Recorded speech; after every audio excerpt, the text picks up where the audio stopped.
All of our microphones are off, so we might.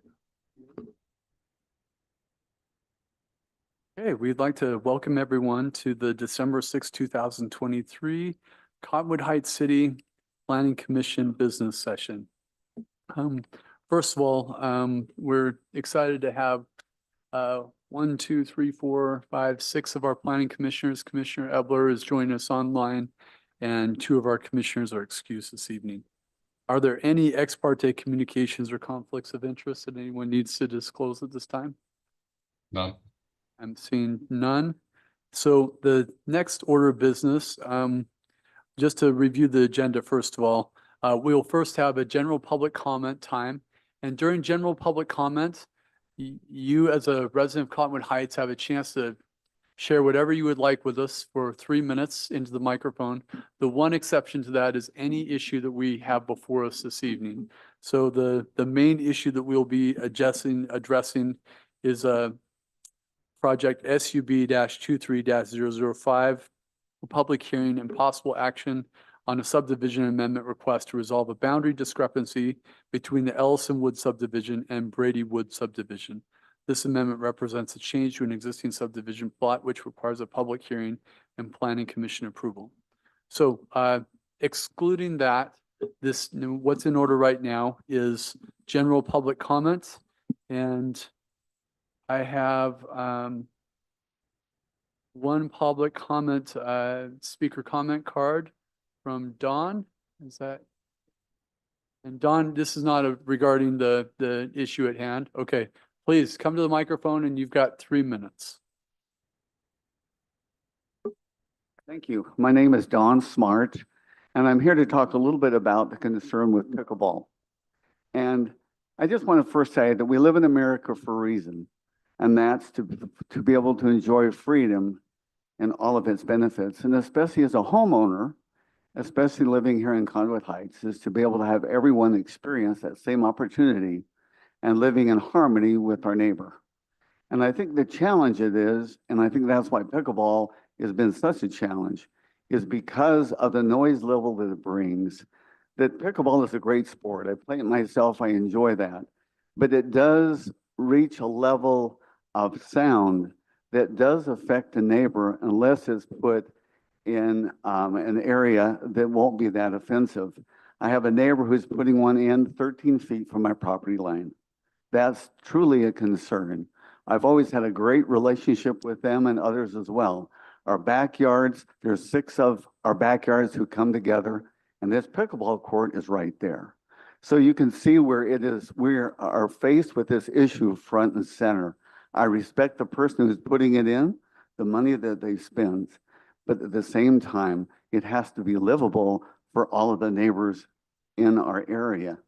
And whether that be during the day, whether that be at night, it's a concern because if people are working from home or if you have young children, it does affect.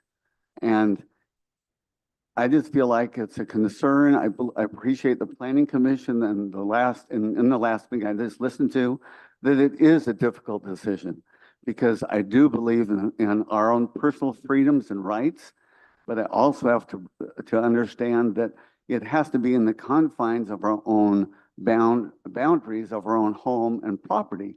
And where pickleball comes into effect is that it's such at a high level of decibels that it does affect the neighbors in a very real way. So thanks so much for putting forth the effort and doing all the research you've been doing. Thank you. Thank you for your comment, Don. We appreciate that. Commissioner Mills, I'll just note, this is a comment item on the agenda. Now, I believe that we decided in the business session that we were going to table that item. Is that correct? Well, you Do we still need have to hold the formally- item. You just wouldn't vote. Okay. You just vote to table it. Okay, terrific. Thank Yeah. you for that clarification. So I We stand should- corrected, and let's note that relative to that comment relative to the project ZTA-23-004. What is scheduled, just for the sake of the public and also for those present, a public hearing and possible action on a zoning text amendment to establish standards and permitting requirements for outdoor sport courts in residential areas. So thank you for that clarification, staff. I stand corrected. Chair Mills, if I may. Please, Uh, Commissioner. when we deal with the agenda item, I would propose that we postpone it to a time certain versus tabling it, because it's a different motion to take it off the table than it is just to have it duly considered on a certain. Absolutely correct. Thank you for that clarification, Commissioner Ebler. So we will make sure to adhere to Robert's rules when we get to that point. So. Sorry. I'll just Nope, I appreciate it. You know, I appreciate it. so many cooks in the kitchen. Can I just mention really briefly? I'll remind you for the potential purposes of continuation, we have 2 January meetings. Correct. So we have January 3rd and then we also have January 17th and then we'll be at February. So I just as a point of information, I think we can postpone till after a certain date as well. So the motion could just be postponement until after January 1st, and then it can happen at any point in time after January, and doesn't necessarily have to happen at the January meeting. It could happen at February. And I believe our second meeting occurs on January 17th. Is that correct, staff? I will be. Okay, we'll entertain that motion when we get to it. We're back to general public comments. Any others from the public that would not like to make a general public comment at this time? This is your moment. We have a couple of guests, either Mike Hansen or, we have our newly elected city councilwoman, Suzanne Highland with us as well. Welcome, our council person, Highland, Councilman Highland. Either of you have any interest in making a comment? We're just watching to see if there's any interest in public comment from either of those. Oh, very good. Oh, both of them. Fantastic. Okay, I saw Suzanne's hand first, so City Councilwoman, welcome to our meeting, and 3 minutes and the microphone is yours. Can we promote her? Give us just a second here.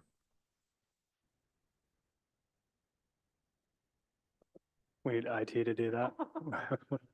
Well, if you have access to it there, you can. We have our amazing staff playing multiple roles tonight. Let's just get back to them.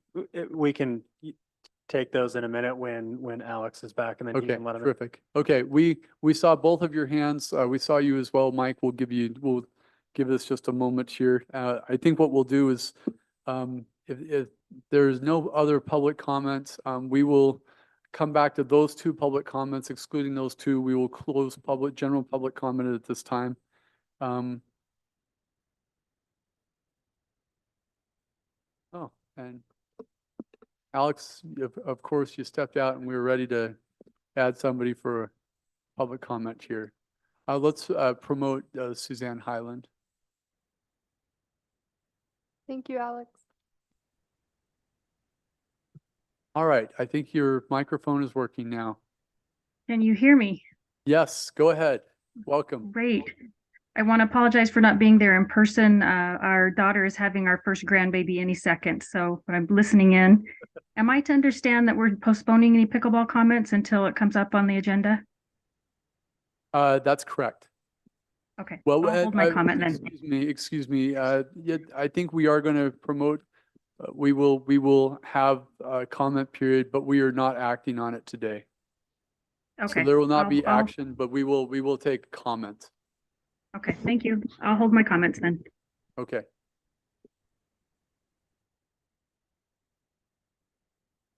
And Mike Hansen also had his hand raised as well.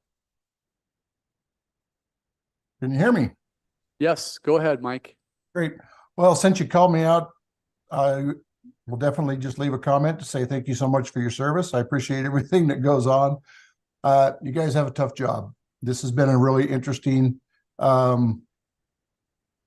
set of circumstances to listen to this. And Commissioner Ebler in the work session today said that, all of his years, he's never seen anything like the debate over this whole thing with pickleball. But I feel like I'm sorry to interrupt you, Mike. I was mistaken in allowing the comment on pickleball. Oh, If it is okay. related to pickleball, we will have both you and Suzanne comment later when we get to the item. Would that be okay for you?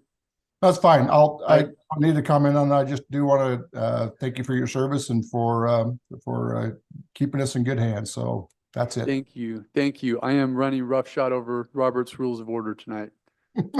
So I apologize. I'm typically a little more streamlined than this. Okay, I think we've closed general public comment now at this point. Thank you, Alex. Good to have you here. We will now proceed with our business items. Our first business item is 3.1 project SUB-23-005. And I believe we have a staff report.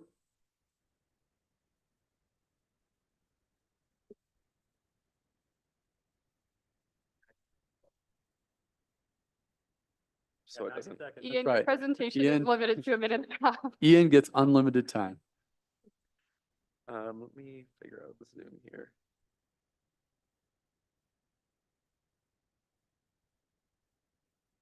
Okay. Let me know if it disappears or anything.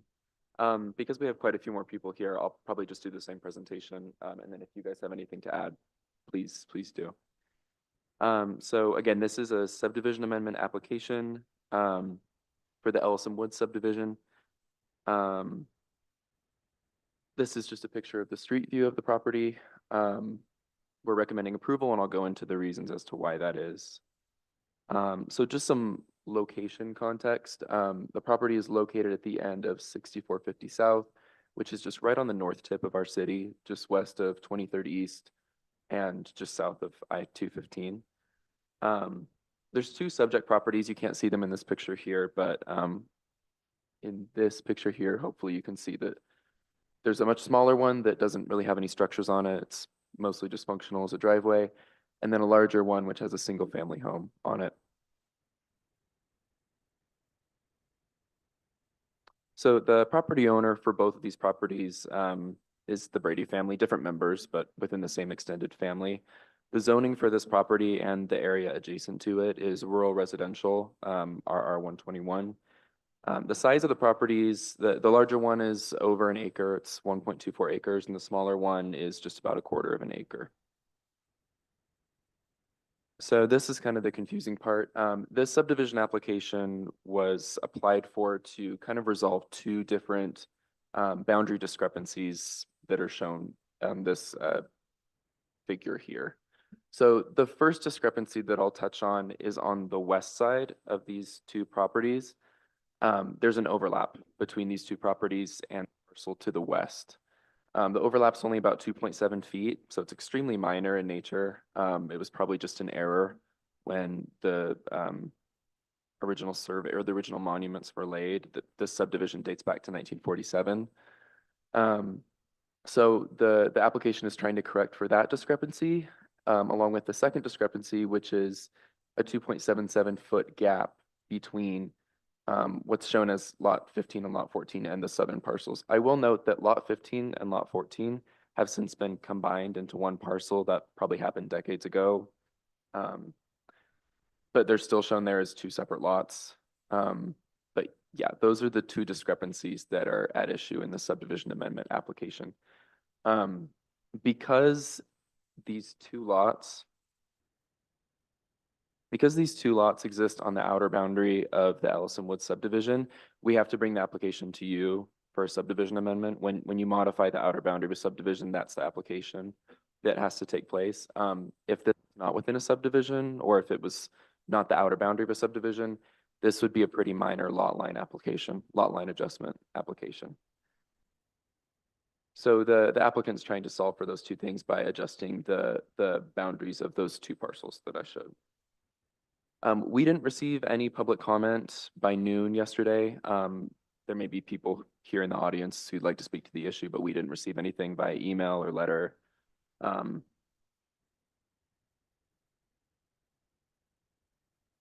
Sometimes it does this, Ian, where it will not fully load. Oh, So great.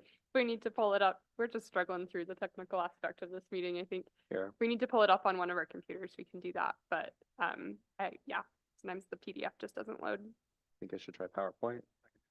Mike's Okay. on it. You want to stop sharing Yeah, the I'll stop screen, Ian? sharing.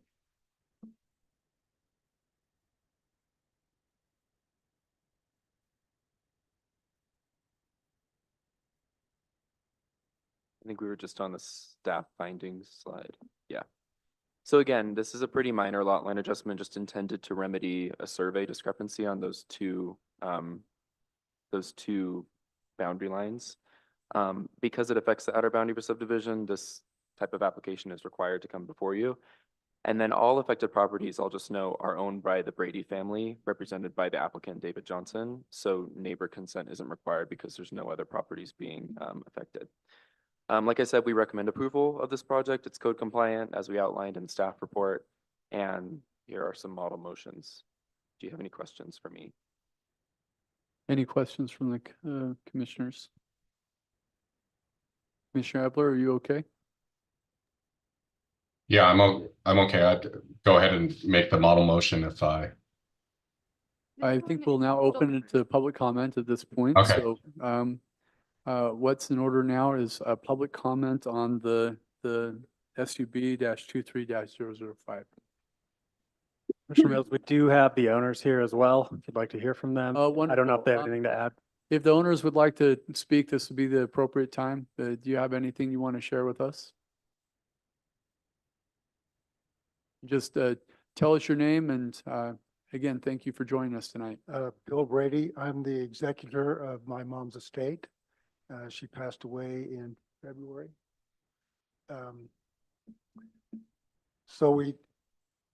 Quite a few months ago, we had someone that was very interested in buying a property, and it was just suggested to do a survey.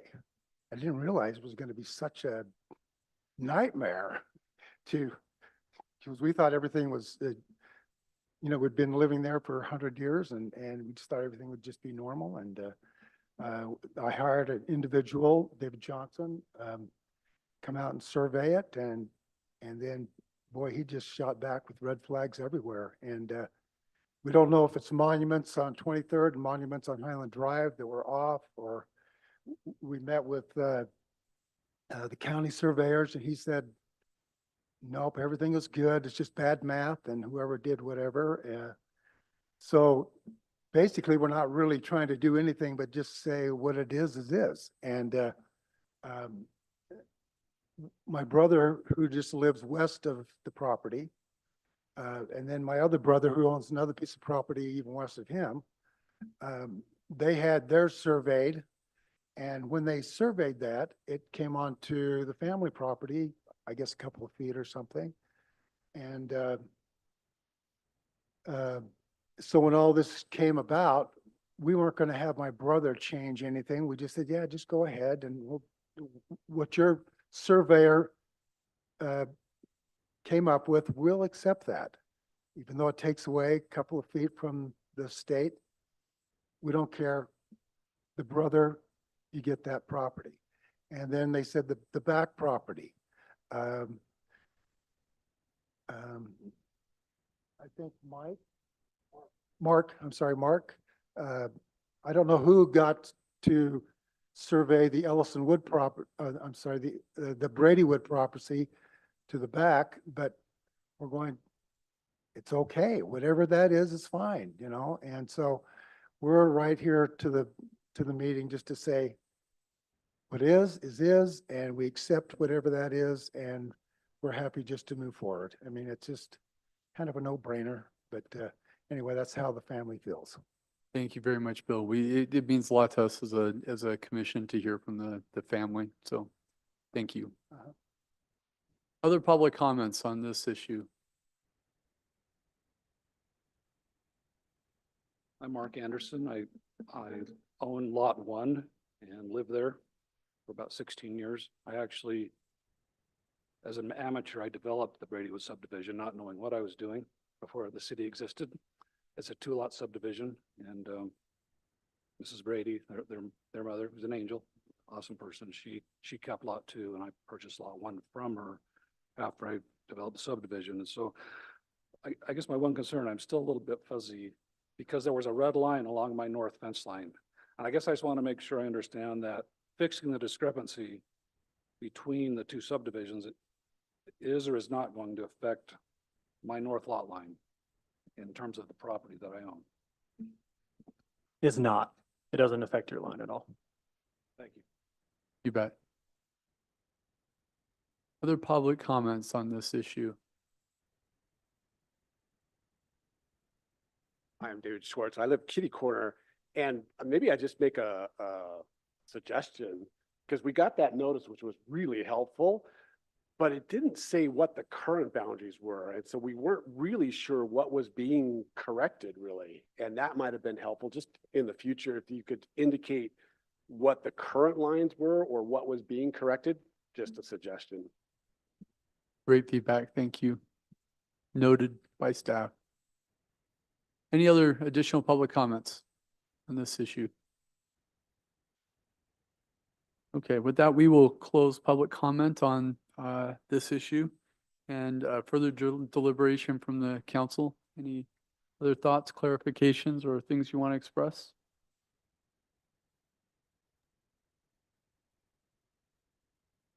I move that we approve project SCB-23-005.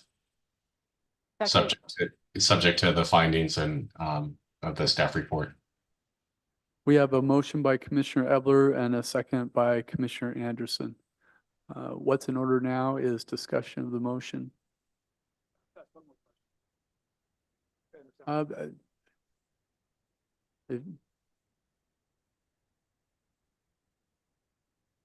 Any further discussion among the commissioners?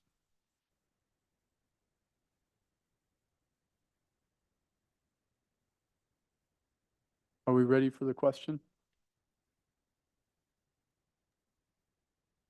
Okay, hearing no concerns, I think we're ready for the question.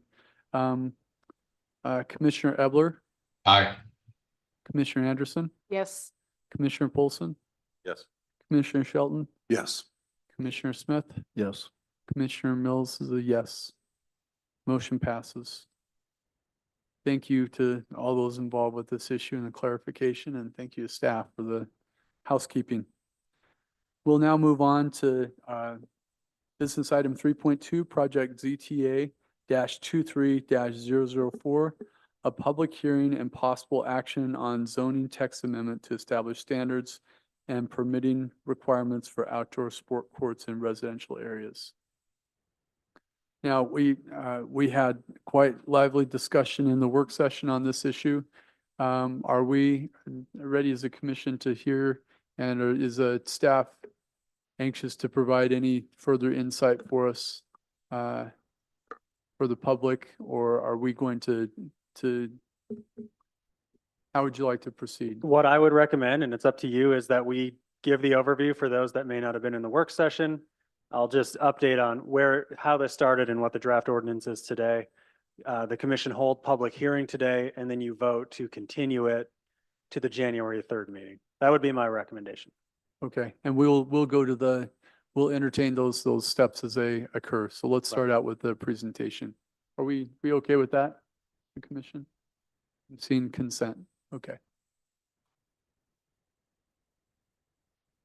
Got a little delay here. There we go.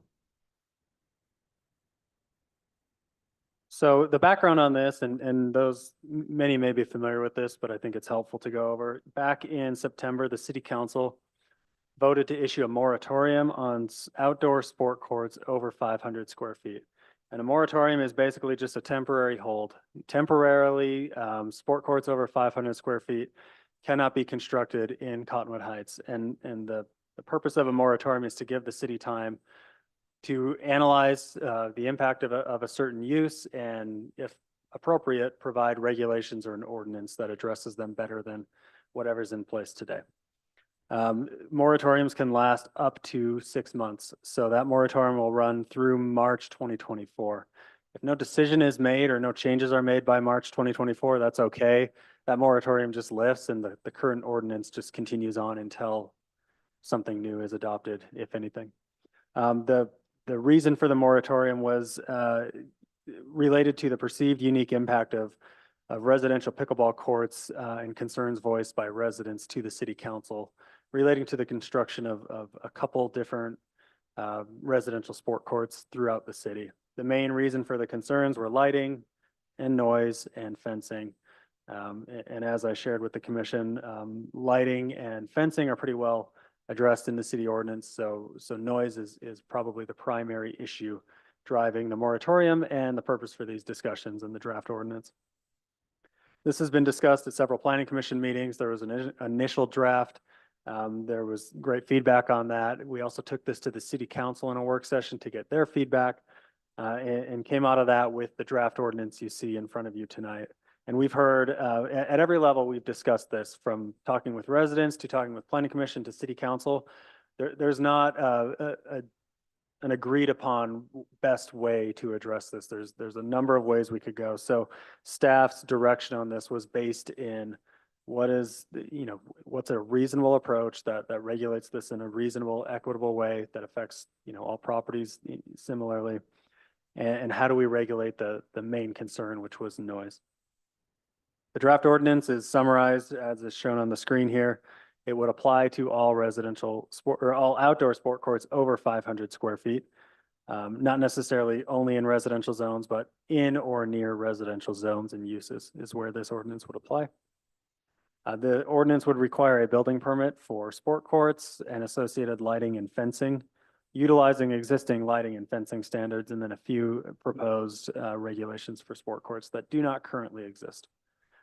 It would also require a signed affidavit, and this is basically just a written acknowledgement by whoever applies for the permit to build the sport court initially, acknowledging an understanding and compliance with basically what's in the ordinance. So it's an extra step to acknowledge the rules of the ordinance, particularly related to the noise impacts and what the noise regulations are.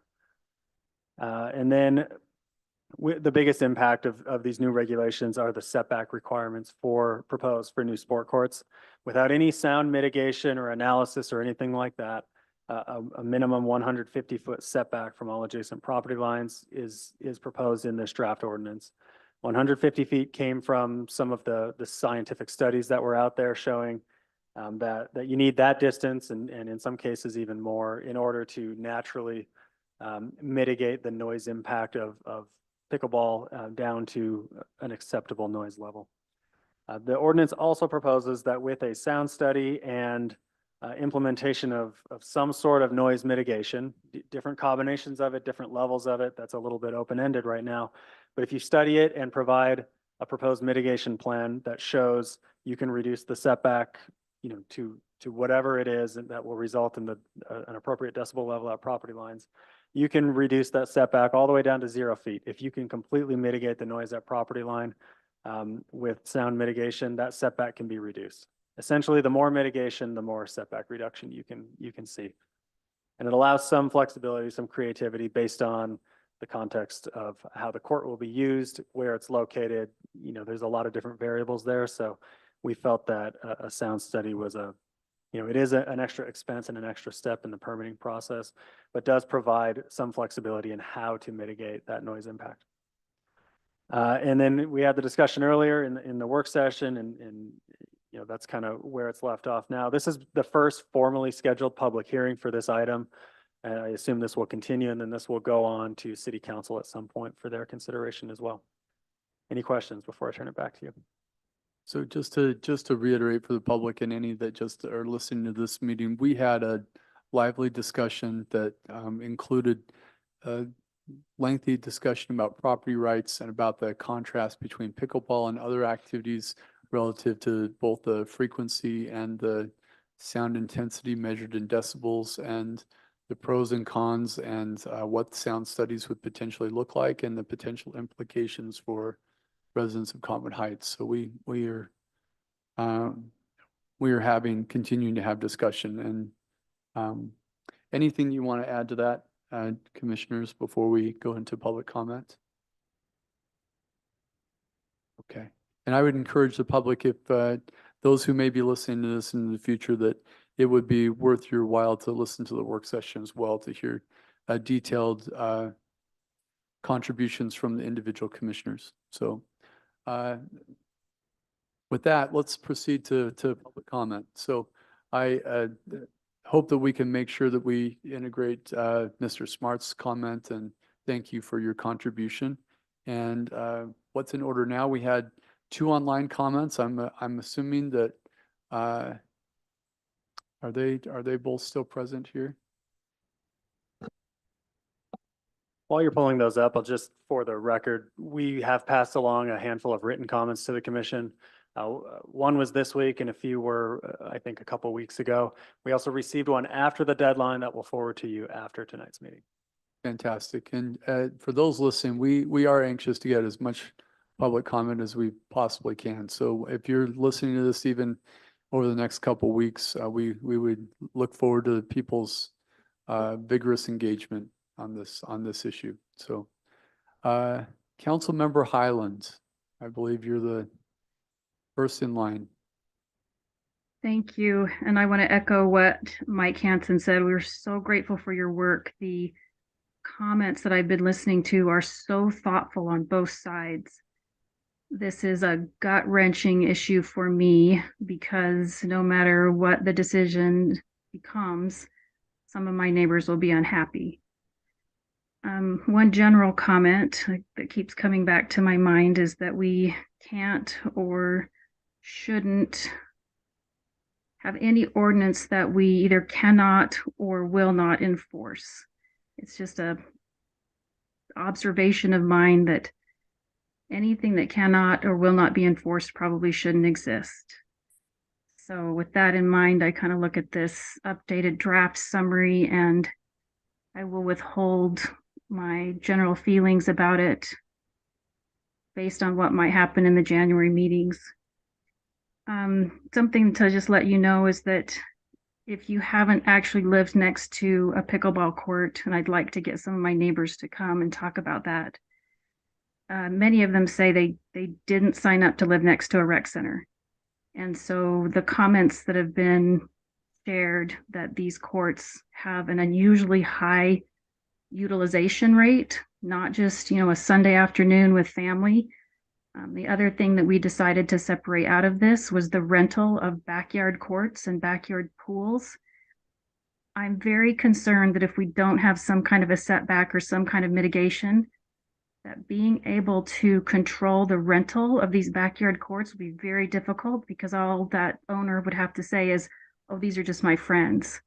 But be aware and remember that there are apps out there that promote aggressively the rental of these courts because there's such a high demand for them in a community, for the public courts and even for the private courts. So I'd like us to keep that in mind.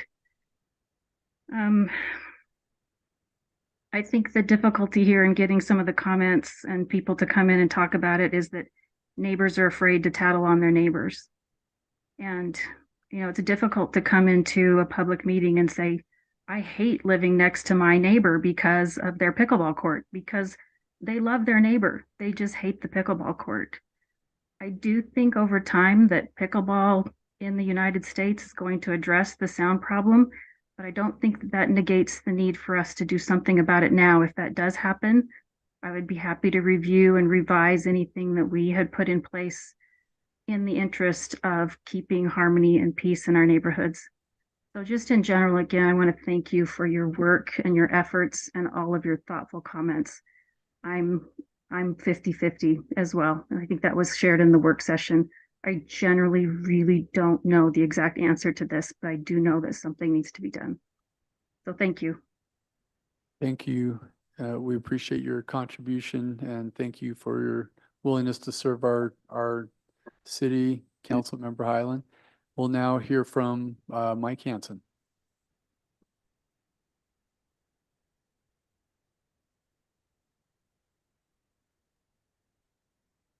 I think my comments I gave earlier were pretty much where it is. I just do want to echo Suzanne spent a lot of time on this. I think it's really a toss on many directions. Listening to what was observed in work session tonight, it's a tough one. So this will be interesting to see how this proceeds. But again, thank you for all you do.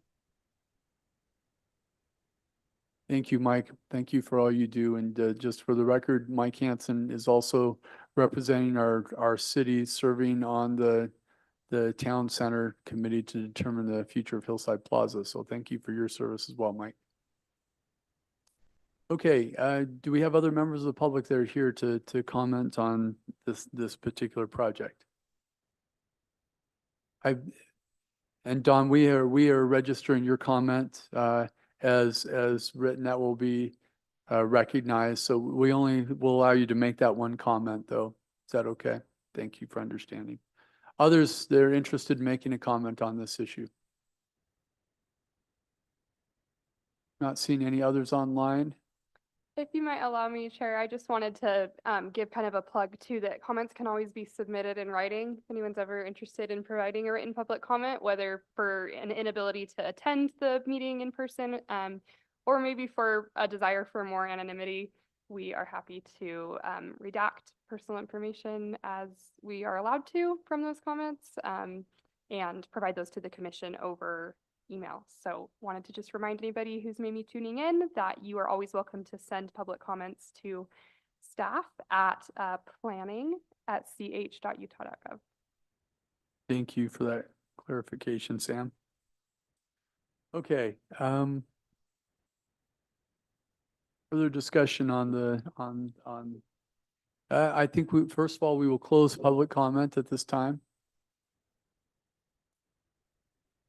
Do you want to leave it open for the next meeting that you review this item at? Or are you intending to close public comment for the item altogether? I think we're just closing it for this moment. And then based on our discussion, I think what's in order now is if there's an interest in not voting on this today, this would be the appropriate time to make that motion if someone is interested in making. I move to postpone to a time certain to the January 3rd meeting and to keep public comment open and until the January 3rd meeting.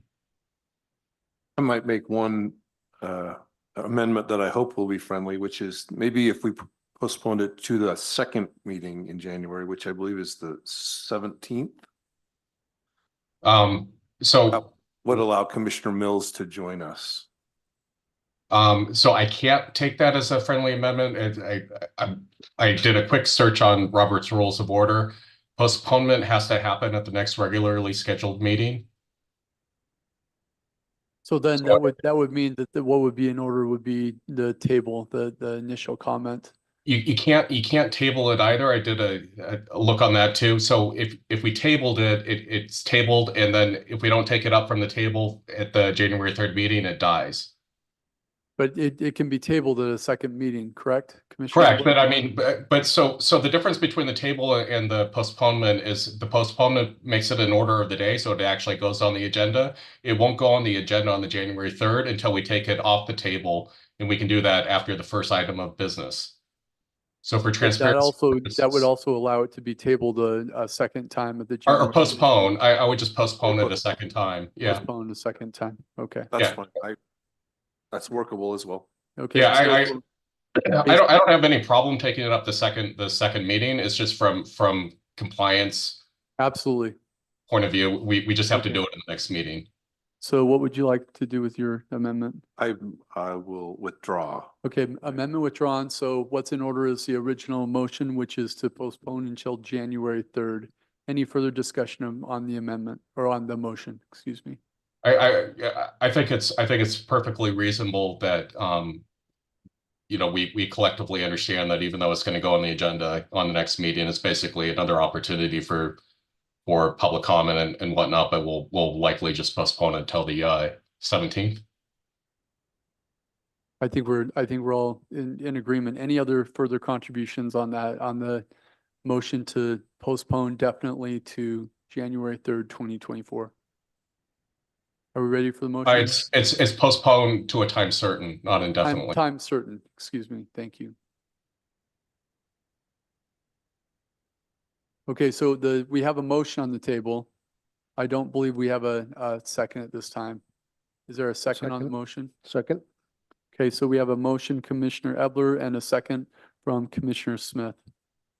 Any further discussion on the motion? Are we ready for the vote? Commissioner Ebler. Aye. Commissioner Anderson. Yes. Commissioner Polson. Yes. Commissioner Shelton. Yes. Commissioner Smith. Yes. And Commissioner Mills, yes. All right, we are through the project 3.2, and I believe, are we going to have further discussion? Are we going to do the update here at this point? Yeah, if it's acceptable to the chair, I can just give a brief update on the form-based code project. I'm also happy to do that after item 4, which is the consent agenda, whichever you would prefer. I, Look, I move to approve the consent agenda. Second. Well, Yep. if I have feedback on the minutes, that has to happen before. Okay, right now we have a motion and a second, so, All right, let me amend my motion. I move to approve the consent agenda subject to ministerial corrections by individual council members to staff. fantastic, okay. Do you want to be specific in any of those right now, or have you communicated them to staff yet? No, I can just quickly say, it's just in the November 1st meeting minutes. It says that Commissioner Chapel noted that the minutes were not seconded, yeah, but it was me. And just remind me, was that in the work session or the business session on November 1st? It was in the business. Okay, I think we can coordinate to make that update and appreciate your thorough review of the minutes. It's nice to have a good set of eyes on this. Thank you. Thank you. Okay. So with that, we're back to voting. We've had a motion and a second on the consent agenda. Any further discussion on the consent agenda motion? Was there a second? Yes, there was a second. Okay. Did we record that? The second was Commissioner Shelton. Okay. I think we're ready for the vote. All those in favor of moving the consent agenda with the edits as described in the discussion, please say aye. Aye. Aye. Any opposed? Motion passes. What's in order now? We'll hear from staff on the updates regarding form-based code. And for the public, this is a new opportunity that we're considering, and we're recognizing this is an ongoing piece of work that the city staff have been doing with the help of consultants to target some specific areas in the city with a little different lens for how we're going to address them in the future. And this includes the town center project and some other areas, primarily along the Fort Union Boulevard corridor. So with that, we'll turn it over to staff. Yeah, I'd like to note for the record that this was noticed on the agenda as item number 2.0 on the work session, and it was just brought over to this business session's agenda due to time constraints in the Do we need to amend the agenda, or can we just do unanimous consent? You know, we did agree to the agenda as written. It would probably be appropriate to amend the agenda. I move to amend the business session agenda to move the work session item 2.0 city project update to following 4.0 after the 4.0 consent agenda on the business session agenda. Second. We have a motion from Commissioner Ebler and a second from Commissioner Anderson. All those in favor of moving item 2.0 from the work session agenda to the end after the consent agenda, please say aye. Aye. Aye. Any opposed? All right, turn the time over to staff. Thank you for everyone's patience. Sorry. Robert's rules and Now we're compliant. Commissioner Ebler and I understand this stuff has for the public, this stuff has a tendency when we are too informal, backfiring on us. And so although it appears very, very formal, it is for the protection of the citizens and for the protection of our process. So thank you for everyone's best efforts. And apologize for my shortcomings in Robert's rules. So Sam, it's all yours. I think you guys are going to be really disappointed with how short my update is after all of that fun. Our Robert's rules exercise may be longer than your update. Yeah, Is that what like you're I telling need us? to really beef up this update.